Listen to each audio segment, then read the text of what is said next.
Dead pilot? Check. Ground crew? Check. Poison gas? Check. Time to ring in the new year.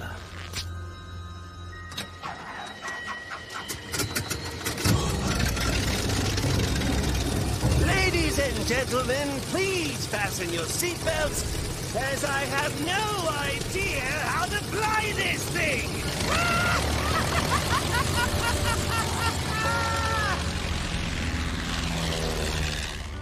Halo teman-teman semua, selamat datang kembali di channel Betsy. Dan kali ini kita akan review tentang Batman Long Halloween Part 1.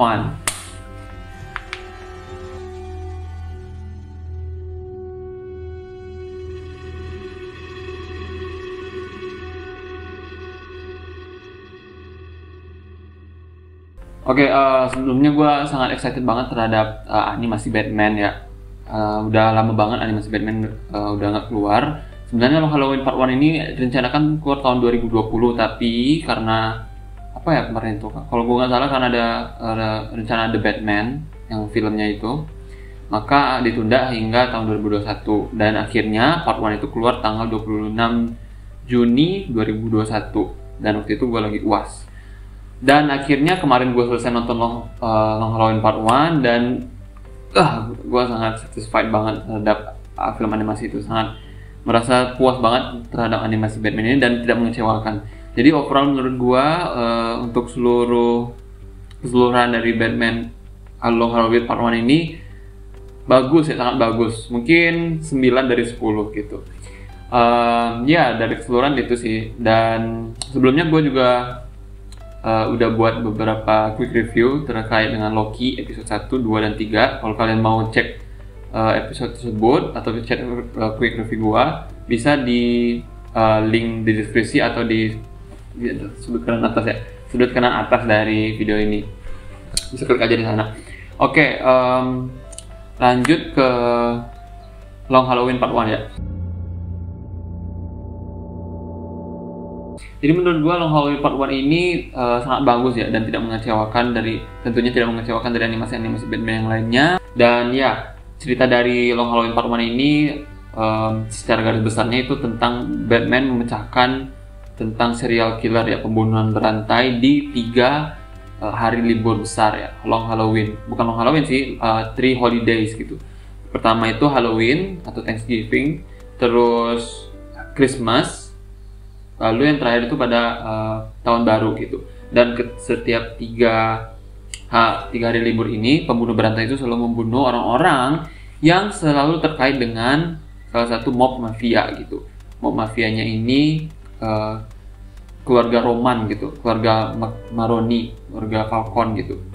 Yang namanya keluarga Roman atau keluarga besar Carmine lah, karena bos utamanya itu Godfather ya.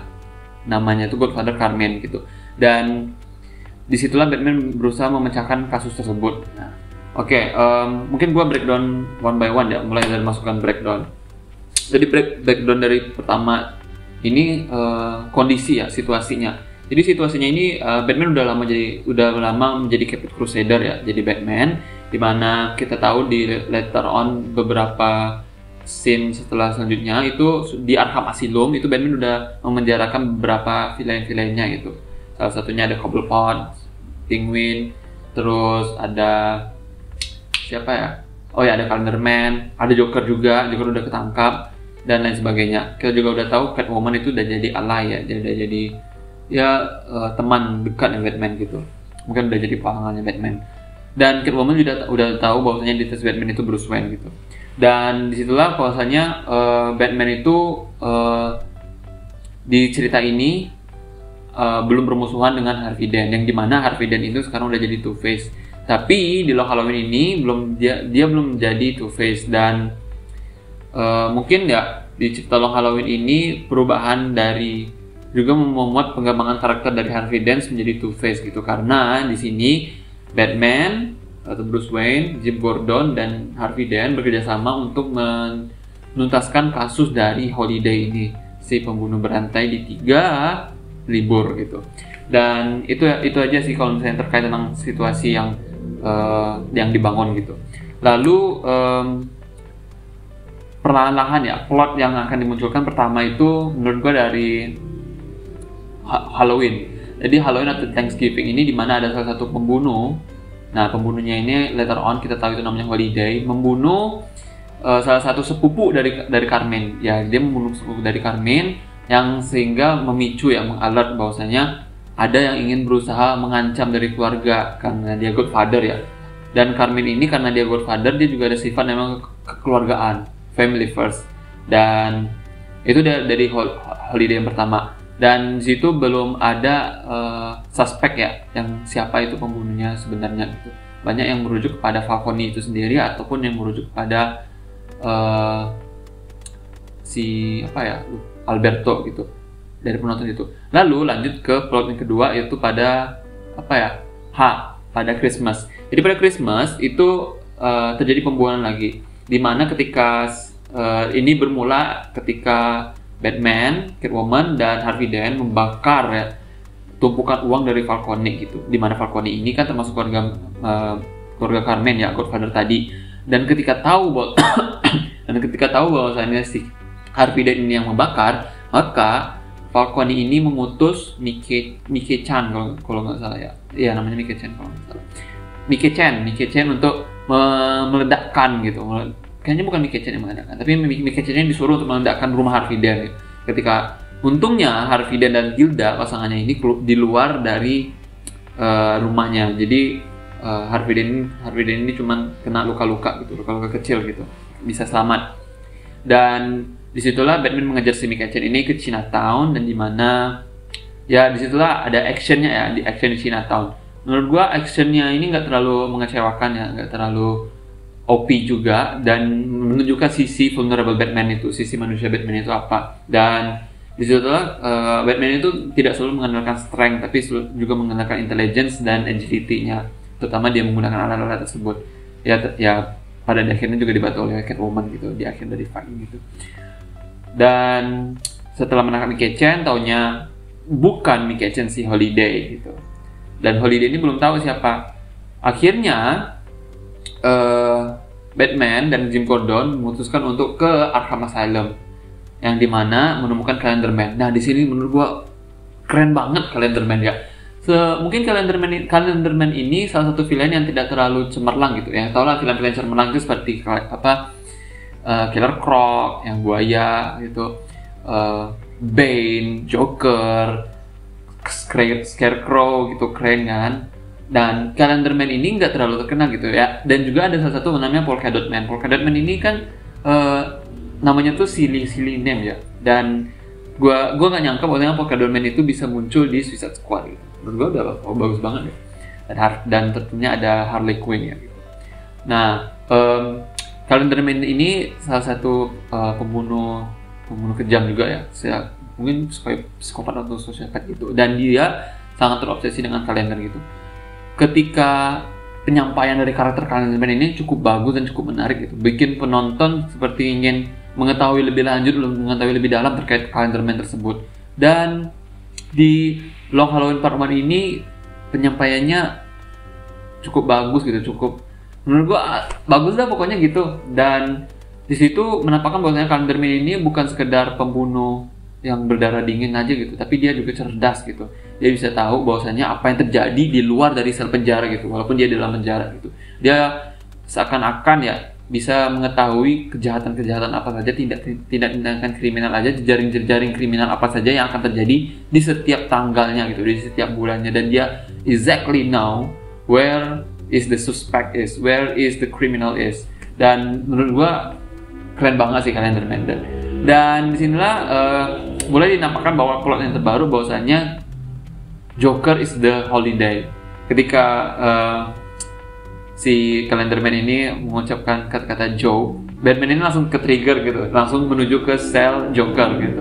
Dan uniknya setiap sel dari penjara tersebut kayak Scarecrow keren, Mr. Penguin, Cobblepot, dan Joker itu tetap Joker gitu. Saking tidak tahu namanya itu siapa jadi Joker, keren banget. Salah satu detail menurut gue bagus itu. Dan taunya Joker berhasil kabur lagi dari Arkham Asylum. Tentunya Joker pasti kabur dari Arkham Asylum. berapa kali pun mereka tidak pernah belajar kayak kali Joker itu mudah banget kabur dari Arkham Asylum. Gak tahu kenapa, emang dari dulu kayak gitu. Dan itu ketika ketika Christmas, dan Batman berusaha berpikir bahwasanya dan penonton juga mungkin berpikir bahwasanya Holiday ini Joker gitu, udah pasti, karena ya tau lah musuh abadi Batman yang mungkin arch nemesis dari Batman, villain dari Batman ini Joker, ya tentunya akan melakukan hal-hal yang cruel gitu, hal-hal yang kejam dan tidak kriminal yang lainnya sebagai yang cemerlang gitu dan lain sebagainya. Dan yang plot twist lagi, bukanlah Joker Holiday-nya. Ya mungkin penonton makin ditekankan lagi terhadap plot tersebut bahwasanya Joker merupakan Holiday ketika Joker menemukan senjata yang selalu menjadi pola tindak kriminal si Holiday tersebut. Jadi Holiday ini selalu memakai senjata yang dimana ada kayak dot bayi gitu di ujung dari pistolnya itu, dan pistolnya tersebut tuh merupakan pistol yang ikonik gitu, kayak pistol perang World War II gitu mungkin ya. Dan Joker memegang senjata tersebut, dan ketika dia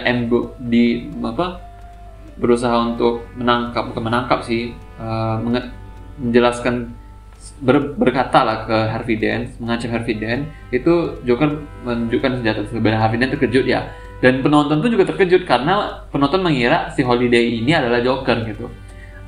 Tapi ketika masuk ke fase yang 3, di Holiday ketiga, di mana Happy New Year gitu, dan menunjukkan bahwasanya Joker ini semakin menekankan dirinya bahwasanya dia itu Holiday. Padahal ketika Joker itu ingin melepaskan Toxic ya, kan sebelumnya ada perayaan setiap perayaan akhir tahun itu ada countdown ya di Big Ben kayaknya menara dengan jam itu.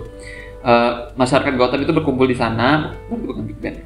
Masyarakat Gotham berkumpul di sana, lalu ya countdown Happy New Year gitu. Dan tahunya polisi berjaga-jaga di sana ya, karena Holiday sesuai dengan pola dari Holiday 3 liburan itu tadi. Maka Joker juga berusaha untuk melepaskan Joker Toxin ya, gas beracun dari Joker, agar mengeliminasi Holiday. Artinya Joker itu bukan Holiday, dan Batman baru tahu itu juga ketika Joker menyebutkan hal tersebut, bahwasanya dia bukanlah Holiday. Joker itu hanya merasa bahwasanya Holiday itu merebut posisinya sebagai villain yang terhebat gitu. Jadi Joker berusaha untuk mengeliminasi Holiday dengan mengeliminasi hampir seluruh masyarakat dari Gotham gitu. Gila sih, mungkin katanya there's a 50-50 chance that Holiday is in that crowd gitu. Dan menurut gue cukup rencana yang gila gitu. Dan akhirnya berakhir dengan jalan buntu gitu dari Batman. Bahwasanya Batman masih memikirkan bahwasanya siapa Holiday tersebut, dan dikasih clue lagi dari Joker terakhir bahwasanya tentang cluenya itu menurut gue anak kalau nggak salah. Jadi cluenya itu anak. Dan di situ Batman mulai menyadari satu hal lagi, bahwasanya salah satu yang mungkin jadi Holiday itu adalah anaknya dari Carmine ini, anaknya dari Godfather ini, Carmine ini, yang bernama Alberto gitu. Dan di sepanjang cerita, dari awal cerita dari Long Halloween ini, Alberto itu selalu dianggap sebagai anak yang useless gitu, anak yang tidak sesuai dengan harapan si Carmine ini, tidak sesuai dengan harapan bapaknya ini, bahwasanya dia itu lemah. Jadi Batman mengira bahwasanya karena Alberto ini tidak ingin diberikan kekuasaan ya, tidak diberikan kekuatan oleh bapaknya ini, yang salah satunya bapak mafia ya, businessman, maka si Alberto ini berusaha untuk menjatuhkan si bapaknya gitu. Dan Batman mengira it does make sense gitu. Tapi pada akhirnya plot twist lagi, Alberto itu bukanlah si Holiday. Taunya Alberto itu ditembak sama si Holiday tersebut yang tepat di atas dari Batman gitu. Tepat di atas Batman di lantai paling atas dari kapal ferinya itu ditembak si Alberto ini. Dan ya kematiannya cukup sadis sih, jatuh ke baling-baling kapal ferinya itu, lalu shredded into pieces. Dan ya menurut gua di situ Batman berusaha mengejar si Holiday lagi, tapi Holiday berhasil kabur dan meninggalkan salah satu pola kesukaannya gitu, pola kriminalnya gitu, dimana dia meletakkan senjatanya dan ada dodot bayinya tadi di atas. Dan ya itu saja sih recapnya, dan gue sangat excited banget terhadap Long Halloween Part 2. Dan menurut gue breakdown tadi itu nggak terlalu breakdown yang terlalu detail ya, itu cuma breakdown yang beberapa aja ya. Gue belum mention bahwasanya kenapa Solomon Grundy bisa ada di sana gitu. Solomon Grundy itu juga merupakan nemesis ya, villain Batman yang juga terkenal gitu. Solomon Grundy sempat masuk di Injustice comic series gitu. Dan menurut gue bagus banget, ada detail kecil yang tetap dipertahankan oleh autornya, oleh DC Comics gitu. Dan gue sangat tertarik banget untuk menonton ke Long Halloween Part 2 gitu, dan semoga tidak mengecewakan gitu. Dan Long Halloween Part 1 ini juga salah satu sebagai bentuk apa ya namanya, penghargaan gitu, bukan penghargaan sih, memorial gitu untuk pengisi suara dari Catwoman. Nah, lupa gue namanya sih kan. Dan ya, pengisi suara Catwoman ini passed away, wafat ketika tahun 2020 gitu. Dan ya, Long Halloween Part 1 ini mungkin juga Part 2 untuk mengenang dari pengisi suara Catwoman ini. Seingat gue Nara Saraya. Itulah. Dan ya, itu aja sih, sekian. Mungkin gak terlalu quick review, udah 15 menit ya. Karena gue terlalu excited terhadap Long Halloween Part 1 ini, dan gue sangat menonton banget Long Halloween Part 2. Itu aja sekian. Terima kasih kalian udah nonton sejauh ini. Kalau kalian suka dengan video ini, kalian like. Menurut kalian terhadap Long Halloween Part 1 ini, bisa kalian kirim di komentar. Kalau kalian boleh dukung channel ini, kalau kalian belum subscribe, silahkan subscribe. Dan itu saja, sekian, dan sampai jumpa.